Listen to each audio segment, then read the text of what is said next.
Hello, everyone. My name is Teresa, and it is Thursday, November 5th, just a couple of days after the big election. So that when we see this come up on our memories, our Facebook memories in a few years, we'll be reminded of what was going on in the world. And also, what's going on in the world is the pandemic. And Tina Greenbaum, I respect, I adore. I became really fast, instant friends when we did meet in person. We were friends even before we met in person. And we had such a good, solid networking group of people. And I remember that we did meet at City Summit in LA. Yes, we did. And I've just followed you. You've been on the show before, and we talked about mastery under pressure. And so you and I talked again last week, and it's like, what better subject than mastery under pressure right now? So Tina, please introduce yourself. Tell us who you are. Okay, well, Teresa, it's wonderful to be with you again. And as we keep moving along and growing and changing and having to adapt, so that's kind of what we do, and that's what I teach. So my name again is Tina Greenbaum. We still don't really have a name for me, an optimal performance specialist. I have a very strong clinical background. I'm a clinical social worker and been a psychotherapist for many years, and transferred into taking the same skills that I work with actors, dancers, performers, lawyers, financial people to the business world and to the world at large, actually, right now, because these are skills that everybody needs. And what is something that you have noticed? Because, again, the pandemic has happened. So people have really had to pivot. Yes. And I'm sure you have been able to solve a lot because, that's kind of what you and I, that's kind of what we do is we solve problems. Kind of what we do. That's right. That's exactly right. And because of the specific situation that we're in, is there anything like that you've done or seen that might actually be a good discussion for those that are listening? Sure. I just got a call yesterday from, God bless, from an old client of mine, a wonderful client who lives alone and is very social and is used to meeting friends for dinner, card games, all kinds of things, theater, just lots and lots of things that keep her life really interesting. And she was just kind of down and out. She said, I've been doing really, really, really well. She said, but I don't know what to do with myself. She's not working anymore. She's retired. She's bored. And she was starting to get really depressed. And so what we talked about was we have to look at this is a different time. The way that you would fill your time and the way that you would be social, you can't do right now. Mm-hmm. She's had several cases of bronchitis, so she's high risk, and so you just can't do it. So rather than I can't go out to dinner, I can't do this, I can't meet with my friends, what can you do?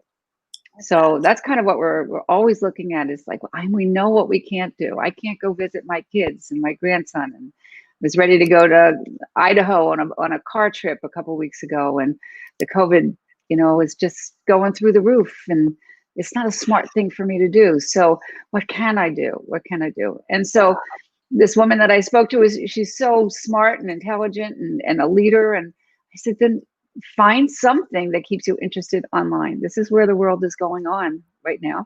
This is how I stay connected. This is where we are. This is how I stay connected to my family. And there is anything that you could ever, ever, ever want to learn or do or meet interesting people, it's right here online. Yes. For right now. It is. And, this is the conversation that I've been having also, because I live alone and on, you know what I'm saying? And what do? Well, we automatically tend to go worst case scenario, Mm-hmm. Well, what about learning how to do a new dance off of a video? How about now learning a second language that you've always said you thought you might learn? You can do painting classes and lessons from people on YouTube. Right. I was just learning how to braid my hair from a YouTube video the other day. I was like, I don't know how to braid my hair. So, when we really just start brainstorming with a friend and look at where are the opportunities? Let's That's correct. get outside of the paradigm of, oh, it's this way. No, where Hmm. can we? I cleaned out my And garage and donated it. I'm just like, I know. I think the part that we have to kind of look at is, in the beginning, we were in crisis. yes. Everybody was kind of, there was such a dramatic change to our lives. And Mhm. now we don't know when we're getting out. Exactly. We know that it will happen and it will happen, but we don't know when. So you have to really kind of stay close attention to how you're thinking. And that's what I said to her yesterday. How are you doing yourself? How are you kind of talking yourself into this, no hope? I don't know what to do with myself. And so I like to talk to my thoughts, produce something useful for me, because if we don't pay attention, the easiest place is to go down. Hmm.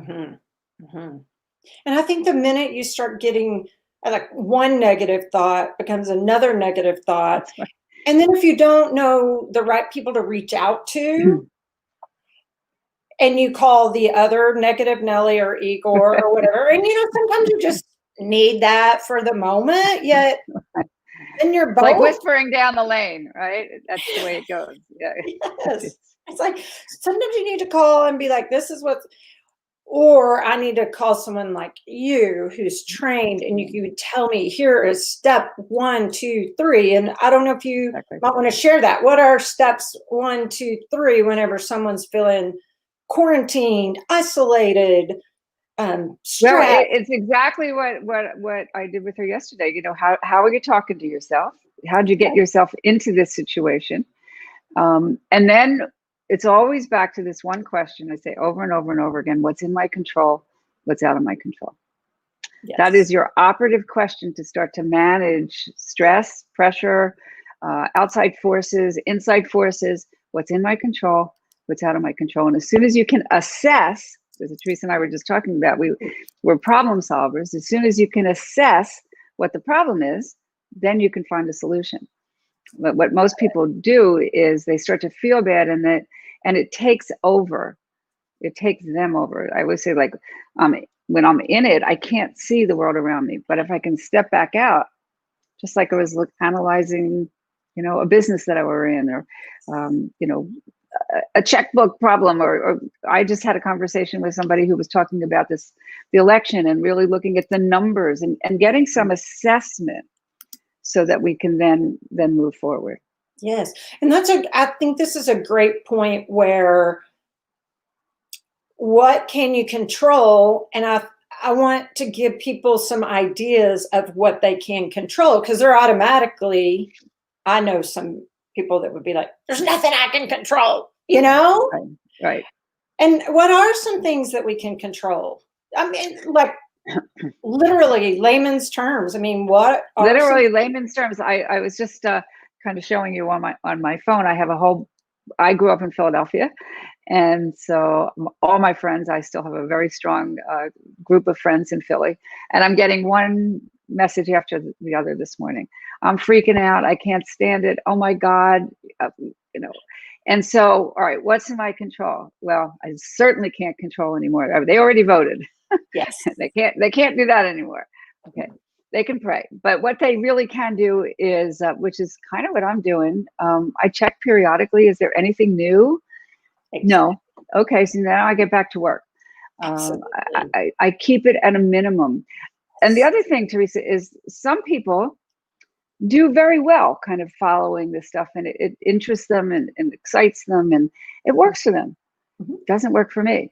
So you have to know yourself and how much you can tolerate, how much information you can take in at one time, and then really honestly get busy doing something else. Even Love if your mind is sort of preoccupied, do your best to refocus your attention, and even if it's for 10 minutes, and you can check again. I love that. Well, and I literally had one of my coaches would tell me, Hmm. literally set your timer. Okay, Hmm. so check the news Right. for 3 minutes, Hmm. get your update, and then set your timer for 10, and pick from go outside and look at the sun and get vitamin D. You know what? Set that timer for 10 minutes and read a good book. Listen to a comedy show on a podcast. Call a good friend that you know is going to be encouraging. So what you're also doing and saying, Teresa, and it's really a helpful thing to do, is have a list that you already have. Because what happens is when we get anxious and the body gets involved and the nervous system kind of takes off, which means that we can't think clearly. Yes. You know, the muscles get tight and the hands get clammy and the heart starts to race and we can't think clearly. So if we have something already listed for, let me just go look and see, oh yeah, I could do this.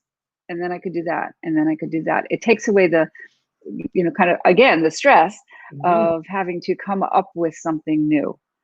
Yes, I love when you're that. not thinking very clearly. I love that. I mean, turn on some dance music or you know what I mean? Just something, because I know when I am triggered and my heart rate is elevated and I've just got off the phone with some situation. I mean, I'll use this as an example.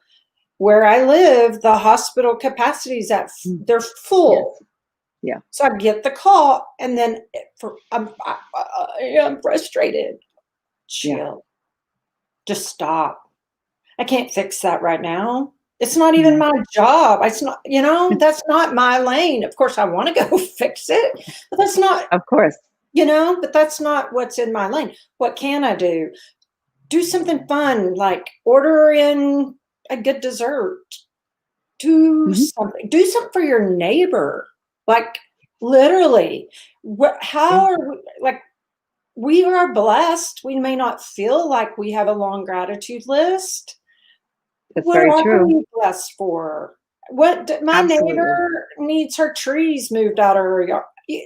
Okay, I can do that kind of thing. Absolutely. Yes, it's what can I do? What can I do? What can I do? I love that. Well, let me put up here how they can get the quiz or your book. I'm going to type it up. So is it Mastery Under Pressure? Is that your website? Yes, it is. Okay. Absolutely. MasteryUnderPressure.com.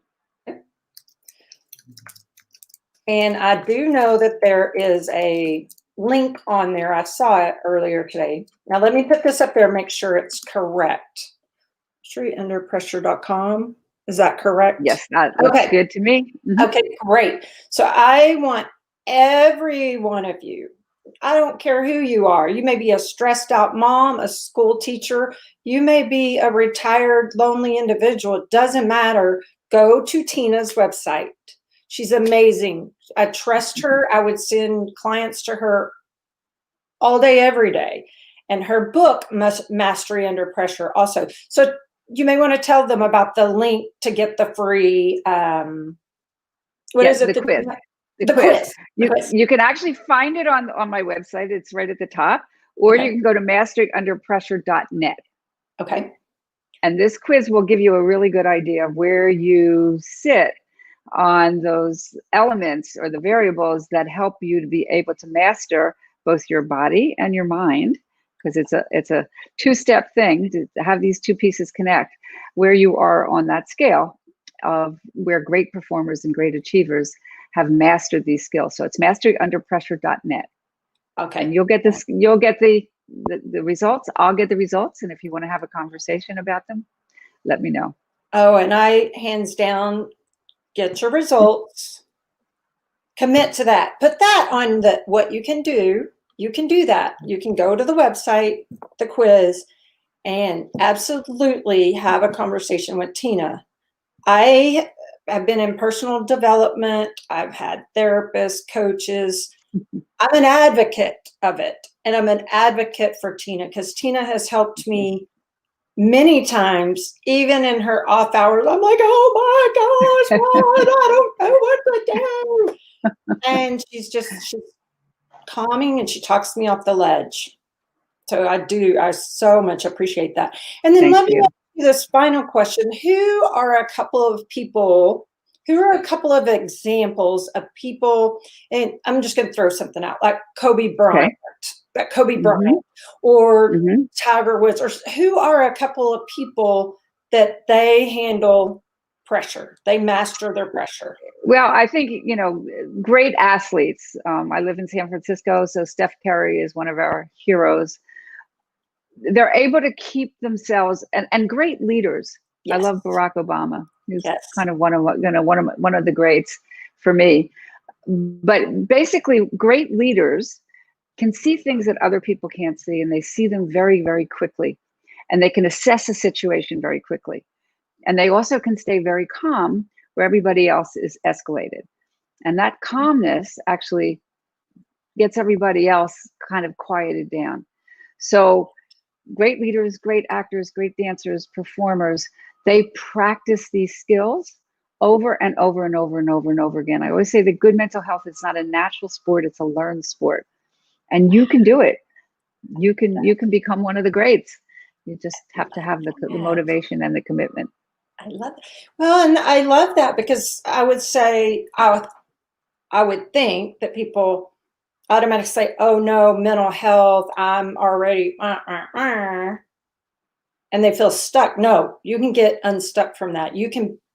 I love that. And the other thing, Teresa, is that I really also want, when I say mental health, people again go to this kind of, there's something wrong with me. And I'm always kind of, kind of careful about how I'm using it. But the truth is you're already great. You're Yes. already great. And Yes. these are skills that can be learned that can help you achieve even greater results. Love it. All right. Well, guys, my name is Teresa Snyder, and I'm so blessed, beyond blessed, to have Tina Greenbaum. She's out in California. I'm out here in Texas, and that we come together like minded. And so, Tina, in closing, what would you like to say? I think I actually said it in the way that I really want people to understand is this is a hard time. I think if you can appreciate how hard it really is and how many things that you can do to make it better for yourself so that you feel actually good about how you're handling it. And the days that are down, okay, they're down, but we have skills again to bring us back up and that we can continue to wait our way through this experience until we can get back to our loved ones and all the other wonderful things that we love to do. Love it. Love it. All right. Thank you, Tina. My Thank name's you. Thanks Teresa. so much, Guys, Teresa. you guys leave all your comments, questions, anything else that you have, and we will see you all again soon. Bye. Bye.